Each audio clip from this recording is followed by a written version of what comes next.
November 24, 1971. A stormy night over the Pacific Northwest. On board Northwest Orient Flight 305, a man sat quietly, holding a secret. He would soon hijack a Boeing 727, demand $200,000 and 4 parachutes, then vanish into legend. The world would know him only as D.B. Cooper.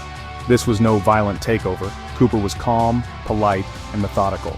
He ordered a bourbon, paid for his drinks, and blended in as just another businessman. But in his briefcase was a note that would change everything. He handed it to a flight attendant, setting off a chain of events that would baffle the FBI for decades. Somewhere over the forests of Washington, he leapt into the stormy night and disappeared. Did he survive? Did he escape with the money? Or did the wilderness claim him forever? The FBI launched one of its largest manhunts, chasing thousands of leads, but every trail went cold. D.B. Cooper simply vanished. Today the case is officially closed, but the legend endures.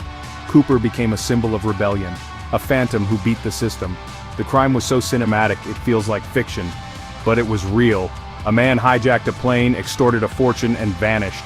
He left behind only a few clues and a legend that grows each year. The search for D.B. Cooper may be over, but the search for answers continues. His story is a modern American folktale. The mystery begins the moment he jumped. The man became a ghost, a legend whispered on the wind. He was never seen again. The day before Thanksgiving, 1971.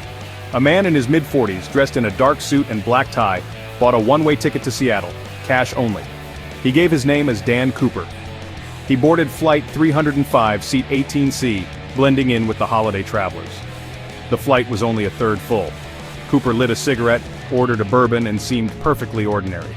But he was waiting for the right moment. After takeoff, he flagged down flight attendant Florence Schaffner and handed her a folded note. She assumed it was a phone number and tucked it away.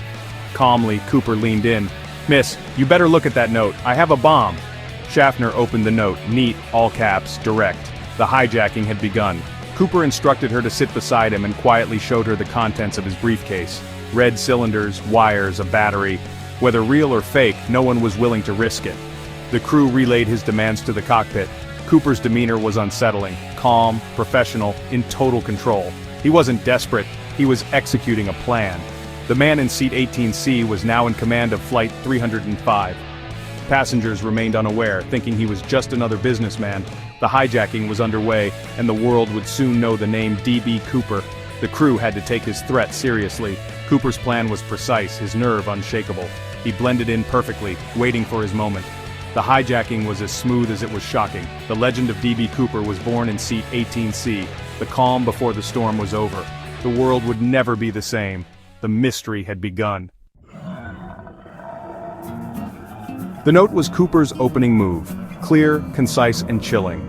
He wanted $200,000 in unmarked $20 bills and 4 parachutes, 2 main, 2 reserve. The request for 4 parachutes was clever. It made authorities think he might force someone to jump with him, preventing sabotage. The crew relayed his demands. The airline president authorized the ransom. While the plane circled Puget Sound, the FBI scrambled to gather the cash and parachutes. Every bill was photographed for tracking. The parachutes came from a local skydiving school. For 2 tense hours, Cooper remained calm, ordering another bourbon, paying for it, even offering to request meals for the crew. He chatted with Schaffner, pointing out landmarks below, showing knowledge of the area. His composure was unnerving. He was no typical hijacker. He was patient, collected, and in control. The authorities worked frantically below, but Cooper was prepared to wait. The hijacking was unfolding with chilling precision. The ransom was being assembled, and the world was watching.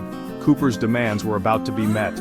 The next phase of his plan was about to begin. The tension in the cabin was palpable. Flight 305 landed in Seattle, rain pouring down. The plane was isolated on the tarmac. Cooper ordered the cabin kept dark. He'd chosen the Boeing 727 for its unique rear air stair, his planned escape route. An airline employee delivered the money and parachutes. Cooper released the passengers and 2 attendants, keeping only the cockpit crew and 1 flight attendant. With his ransom secured, Cooper issued new instructions. Fly to Mexico City, low and slow, landing gear down, flaps at 15 degrees. These were ideal conditions for a parachute jump. The Mexico City destination was likely a ruse. The plane took off again, heading south into the storm. Cooper sent the remaining flight attendant to the cockpit and closed the door. Alone in the cabin, he prepared for his escape. The crew noticed a change in air pressure. The aft stairs were open. Cooper was ready to vanish. Shortly after 8 p.m., a warning light signaled the aft air stair was down. Cooper, alone in the stormy night, tied the money to himself, strapped on a parachute, and stepped into the wind. At 8:13 p.m., the crew felt a sudden shift the moment Cooper jumped. He vanished into darkness, falling through freezing rain over the vast forests below. Survival seemed unlikely, but no body was ever found. The FBI launched a massive search focusing on the wilderness near Ariel, Washington. Agents, soldiers, and police scoured the area for weeks on foot and by helicopter. They found nothing. No parachute, no briefcase, no body, no money. The forest kept its secrets. For years the case went cold. Then, in 1980, a boy digging on the Columbia River found 3 bundles of decaying cash.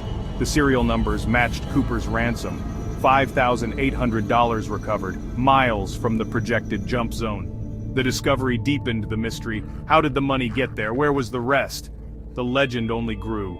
Cooper's fate remained unknown. The world was left with more questions than answers. The leap had become legend. The manhunt continued, but the trail was cold. Cooper's escape was perfect, or fatal. The mystery endured. The ghost in the sky had vanished. The world was captivated. The search for D.B. Cooper became an obsession. The legend was unstoppable.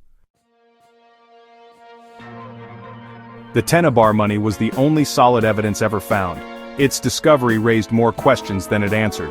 The FBI's Norjack investigation spanned decades, chasing over 800 suspects. Every confession and lead proved false. Cooper's only physical traces, a black tie, tie clip, and cigarette butts. A partial DNA profile was extracted but never matched.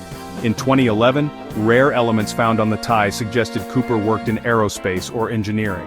The theory was compelling, but unproven. In 2016, after 45 years, the FBI closed the case. They concluded Cooper likely didn't survive, but with no body, it's just a guess. The ghost had won. The mystery lives on. D.B. Cooper is more than a case. He's an American legend. His story inspired books, films, and a cult following of amateur sleuths. The town of Ariel, Washington celebrates him every year. He's a folk hero, a symbol of rebellion. The hijacking changed air travel forever. Metal detectors, baggage checks, and the Cooper vein became standard. The mystery's power lies in its unanswered questions. Was Cooper a skilled pro or a lucky amateur? Did he escape or perish in the wild? The lack of resolution lets us imagine our own endings.